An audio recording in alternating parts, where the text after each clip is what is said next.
ప్రతి ఒక్కళ్ళని కూడా ఈ మధ్యకాలంలో ఈ సోషల్ మీడియా ఇంపాక్ట్ మనం మంచో చెడో పాపులర్ అయిపోవాలి అన్నటువంటి కాన్సెప్ట్తో ప్రశ్నించే గుణం అంటే పిచ్చి పిచ్చిగా కాదన్నటువంటిది పోతుంది. తలతెక్కగా వ్యవహరిస్తున్నటువంటి అంశానికి సజీవ సాక్ష్యం ఇది.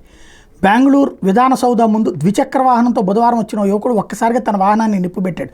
చిత్రదుర్గ జిల్లా చెళ్లకెరకు చెందిన పృథ్వీరాజ్ ట్రెక్కింగ్కి వెళ్తుంటాడు. ఇటీవల ట్రెక్కింగ్కి వెళ్ళిన సందర్భంలో తప్పిపోయాడు.